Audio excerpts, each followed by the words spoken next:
share a scary story? Please, I love them. Have you ever heard of the Dyatlov Pass? Dyatlov? Dyatlov. No, Dyatlov. No, I have not. Dyatlov Pass. It was a story in the 1959. Okay. These 9 hikers from Russia went on a hiking expedition through the Siberian wilderness. Siberia is on top of Russia? It's next to. Okay. Next up. Yeah. It's a region of Russia now. It's their Alabama. Yeah. Or North in conjunction Dakota. to us. Yeah. No. It's their Alaska. If Russia is Florida. No. This is so funny you said this. I literally watched a music video. If this is Moscow yesterday, Siberia is up here. Russian singing "Sweet Home Alabama." Yeah, so it'd be No, like you didn't. at a conference. I will show you right after this. At the conference, they showed a clip of Russian singing "Sweet Home Alabama." It was the wildest Invisible thing. thread. I know. But this hike, it was a group of 9 kids. Really, they're like in their 20s and stuff, college students. Yeah. And went on this hike, this long trek. It was supposed to be like 6 months or something that they were doing, like research and like all this stuff. So they're students? Yeah, students of the universities and stuff. Okay. And they were taking pictures, documenting, journaling. Anytime they could, they would write a letter back home and stuff to let them know where they're at, to their families and whatnot. And then one day, letters stopped coming in. Didn't hear from them for a while. So they went out there, and I think it took them like 2 weeks or so to find them. What they found has led to investigation after investigation. Even to this day, people are still trying to piece together what exactly happened. Yes, technically. Wow. Okay. Some people think that they've proven what happened, but I listened to it. I'm like, yeah, it's not as fun. But when they came across the site, so know this, they're hiking in the dead of winter too. So like the temperatures dropped to like negative 30 degrees where they're at. When they came to the site, the tent had been cut open from the inside out. And within the tent, everything was neatly placed. They even had food that they were about to eat, but it was just left. They went out and they're like, where are these people? They followed these foot tracks, and then they saw one dude on the ground. I'm going to try to get this right just from remembering.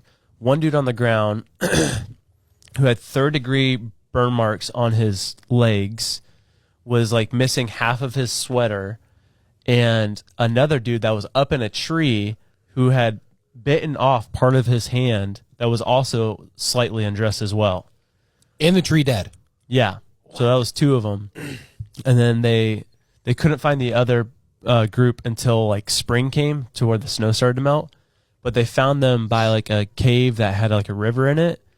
And some of them were completely undressed. And 2 of them, when they tested them, they had sparks of radiation on them. Yeah, I have heard this story. You have? Mm. What?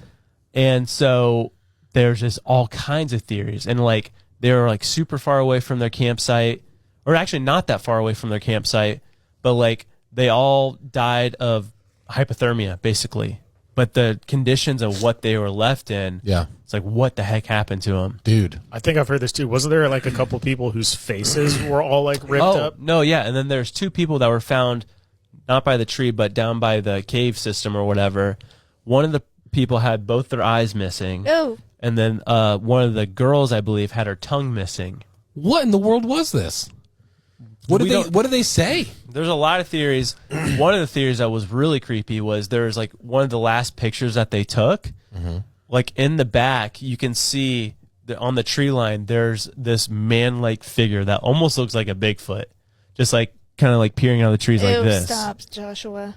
I'm just saying what they saw. Dude, can I tell my Bigfoot theory? Yeah, let me do this real quick though.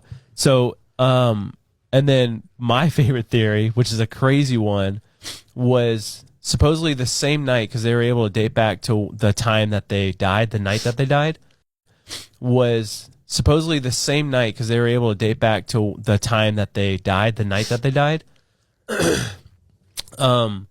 Locals that were close to where they were camping, like in the Siberian wilderness, reported seeing orange orbs hovering in the sky and like circling in the sky. That's weird. And then another camp group or campers that were camping 50 kilometers away reported the same incidents where they were calling them UFOs. Yeah. But these orange orbs floating in the sky.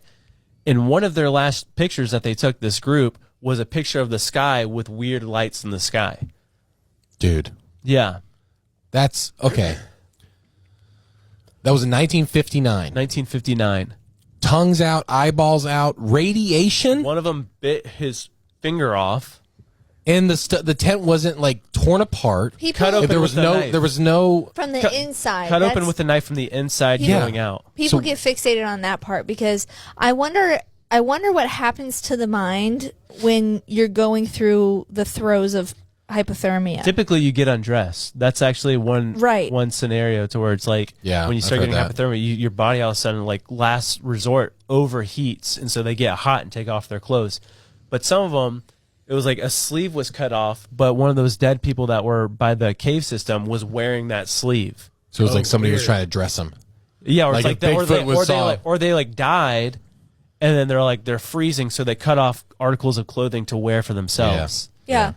And maybe like the people that were missing extremities or something like that, maybe they were starting to lose their minds from the cold. And they're like it's like they think it's burning. Yeah. And they, Well, another thing was too that I forgot to mention. One of the people that by the cave system, their head was completely crushed in, Oh. but not by a blunt object. What? So What does that even mean? How do they know that? Literally imploded. smushed. Yeah.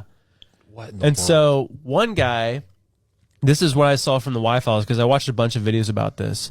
But the Y-Files, this one guy, the weirdest thing ever, he watched the movie Frozen, okay. right?